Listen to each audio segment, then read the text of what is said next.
오늘 말씀은 고린도전서 6장 12절부터 20절입니다. 고린도전서 6장 12절부터 20절입니다. 모든 것이 내게 가하나 다 유익한 것이 아니요 모든 것이 내게 가하나 내가 무엇에든지 얽매이지 아니하리라. 음식은 배를 위하여 있고 배는 음식을 위하여 있으나 하나님은 이것저것을 다 합해하시리라.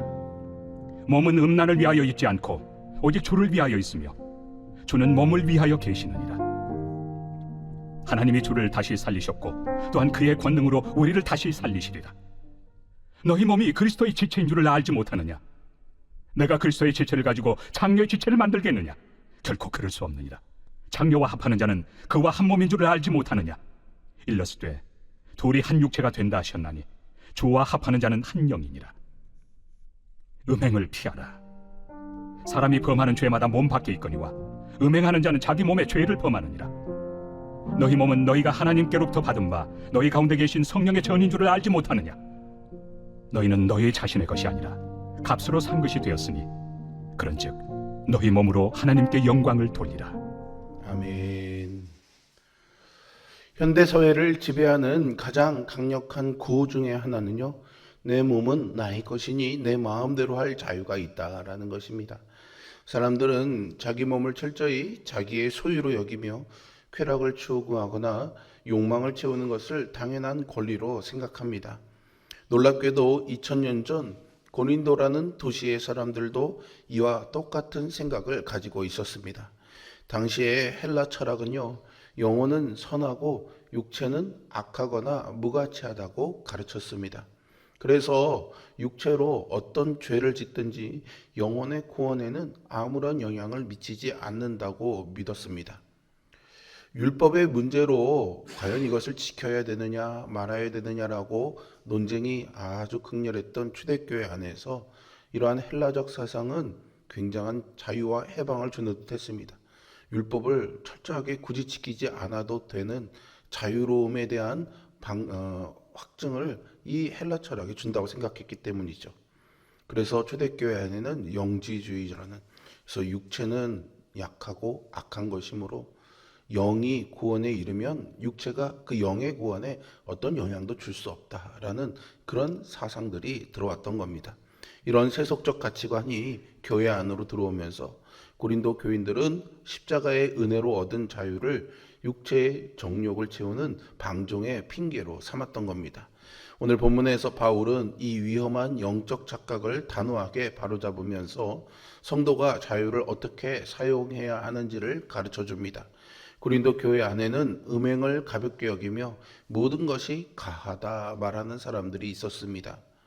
바울은 그들의 말에 정면으로 반박하며 우리 몸이 절대로 무가치하지 않으며 내 마음대로 굴려도 되는 내 소유가 아니라고 말합니다.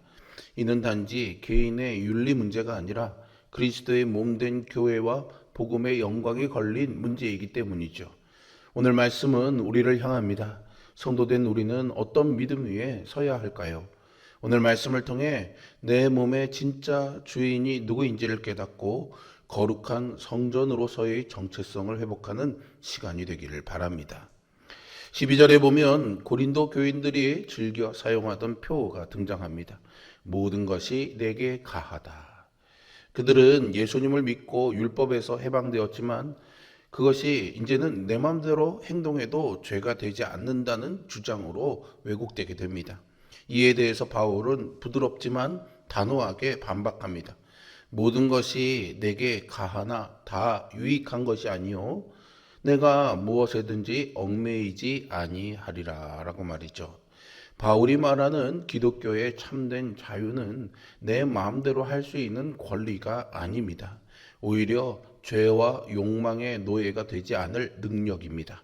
내가 원해서 술을 마시고 내가 원해서 음행을 저지른다고 생각하지만 사실은 그 쾌락의 노예로 전락해 버린 것이죠. 바울은 모든 것이 가능하지만 모든 것이 유익하지 않다고 말하고 있습니다. 이것은 성도의 자유가 그것이 가져올 유익에 초점을 두어야 된다는 것을 의미하는 거죠. 당시에 고린도 교회 성도들은 자유를 권리처럼 주장하면서 죄에도 거리낌이 없었습니다. 내 마음대로 하겠다는데 그게 뭐가 문제냐라는 식이었던 거죠. 이러한 성도들의 방종은 공동체의 분열과 다툼을 불러왔습니다. 그렇게 바울은 고린도 교회 성도들에게 구원받은 성도의 삶은 주인 되신 예수님의 뜻에 자신의 자유를 내어드리는 것임을 가르쳐 줍니다. 이어서 13절에 보면 고린도 교인들은 음식은 배를 위하고 배는 음식을 위한다라는 논리로 배가 고프면 밥을 먹듯이 육체의 정욕, 특별히 성적인 욕구를 채우는 것도 자연스러운 본능이요 생리적인 현상일 뿐이라고 주장했던 겁니다.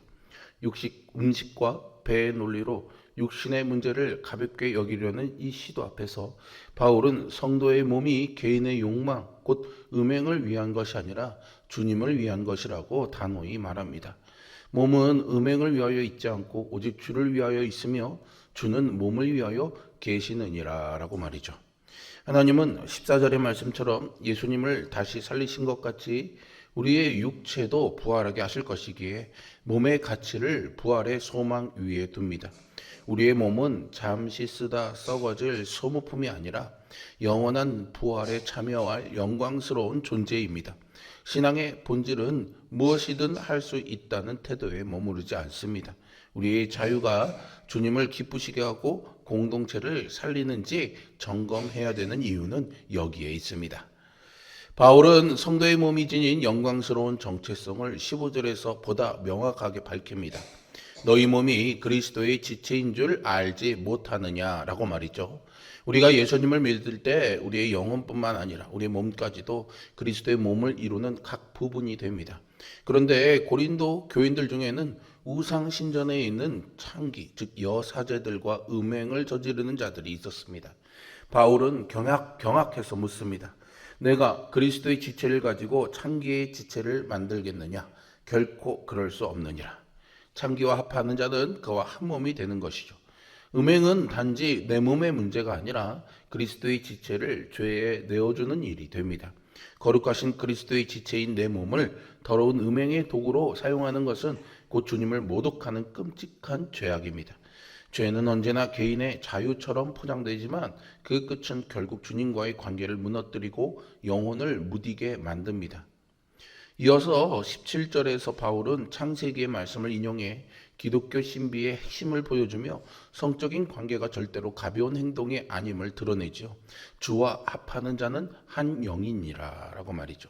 둘이 한 몸이 된다라는 말은 하나님이 남자와 여자를 결합시키는 언약적 질서를 가리키며 몸의 결합이 사람의 마음과 삶을 깊이 묶는다라는 사실을 보여줍니다.